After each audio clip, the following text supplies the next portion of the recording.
નેચાની શરૂઆત હું ખાસ કરીને આઈટીની દિગ્ગજ કંપની ઇન્ફોસિસથી કરવા જઈ રહી છું. જેફરીઝ તરફથી આપણે એક પોઝિટિવ રિપોર્ટ આપણી સમક્ષ આવતો જોવા મળ્યો છે. તેમને બાય રેટિંગ્સ આપ્યા છે. ટાર્ગેટ તેમને ₹1660 પ્રતિ શેર કર્યા છે.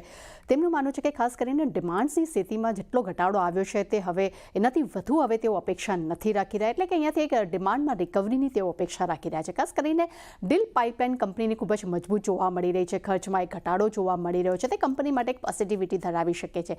તે સાથે જ ખાસ કરીને આર્ટિફિશિયલ ઇન્ટેલિજન્સી કંપની માટે પોઝિટિવ ઇમ્પેક્ટ જોવા મળી શકે છે અને FY26માં ફ્રી કેશ ફ્લો કન્વર્ઝન 100% ઉપર રહેવાની પણ તેઓ અપેક્ષા રાખી રહ્યા છે. એટલે ઇન્ફોસિસ માટે એક પોઝિટિવ રિપોર્ટ્સ કહી શકાય. ત્યારબાદ ખાસ કરીને નજર કરશું ટાટા કોમ પર.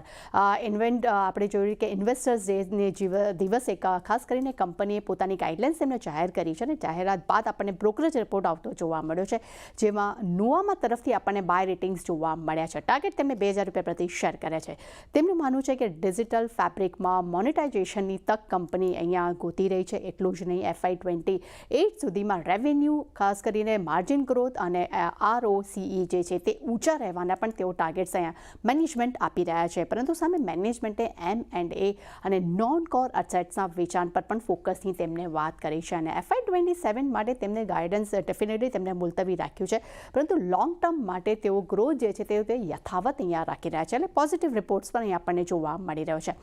ત્યારબાદ નજર કરશું ખાસ કરીને EMS કંપનીઓ પર, જેમાં જેફરીઝનો રિપોર્ટ જોવામાં આવ્યો છે અને આ EMS કંપનીમાં અંબર એન્ટરપ્રાઇઝિસ, કેઇન્સ અને ડિક્સન ટેક જેવા કાઉન્ટર્સ ફોકસમાં જોવા મળી શકે છે. જેમાં FY24 સુધીમાં એન્ટી ડમ્પિંગ ડ્યુટી લગાડવાથી 80% થી 85% ડિમાન્ડ્સ પર અસર જે છે તે જોવા મળી રહી છે. ખાસ કરીને ECMS જે સ્કીમ હેઠળ PCB એટલે કે પ્રિન્ટેડ સર્કિટ બોર્ડ કેટેગરી જે છે તેની ખાસ કરીને ઇલેક્ટ્રોનિક કમ્પોનન્ટ મેન્યુફેક્ચરિંગ સ્કીમ હેઠળ અહીંયા ડિમાન્ડ જે છે તે અહીંયા આપણને જોવા મળી રહી છે અને ડિમાન્ડનું લગભગ 80% ઇમ્પોર્ટ પણ અહીંયા કરવામાં આવે છે. જેમાં ખાસ કરીને અંબર અને કેઇન્સ આ બંને જ કંપનીઓએ તેઓ PCB મેન્યુફેક્ચરિંગ તેમને અહીંયા શરૂ કર્યું છે અને ડિસ્પ્લે મોડ્યુલ માટે ડિક્સન ટેક પર પણ ખાસ ફોકસ રાખવાની તેમને વાત કરી છે. તેમના રિપોર્ટ મુજબ FY26-28માં 7,500 કરોડનું કેપેક્સની અપેક્ષા તેઓ દર્શાવી રહ્યા છે, જે કેપેક્સ FY22-24માં 4200 કરોડનું હતું. અહીંના કેપેક્સ પણ કહી શકાય છે કે બમણું કરવાની અહીંયા વાત ચાલી રહી છે. એટલે એક પોઝિટિવ રિપોર્ટ્સ પણ અહીંયા કહી શકાય, ખાસ કરીને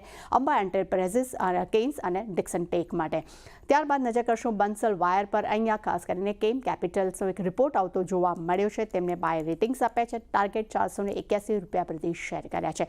તેમનું માનવું છે કે ભારતની સૌથી બીજી મોટી કંપની જે છે તે સ્ટીલ વાયર અને સૌથી મોટી સ્ટેનલેસ વાયર કંપની તરીકે આ કંપનીનું નામ અહીંયા જોવા મળી રહ્યું છે. ખાસ કરીને 62%ની ક્ષમતા વિસ્તાર યોજનાની શરૂઆત કંપનીએ હાલમાં કરી છે અને FY25-27 સુધીમાં કંપનીની રેવન્યુ, એપિટા, નફો CAGR છે તે 31%થી 38% સુધી વધવાની પણ તેઓ અપેક્ષા રાખી રહ્યા છે. એટલે ચાની ખાસ કરીને આજે ટાટા કોમ તો આપણને ફોકસમાં જોવા મળી શકે છે, પરંતુ આઈટી કંપનીમાં ઇન્ફોસિસ પર આજે આપણે ખાસ ફોકસ રાખવાનું રહેશે. તો ખાસ કરીને બધા સ્ટોક્સ ફોકસમાં રાખવાના છે. તૃપ્તિ, આભાર આપનો આ સમગ્ર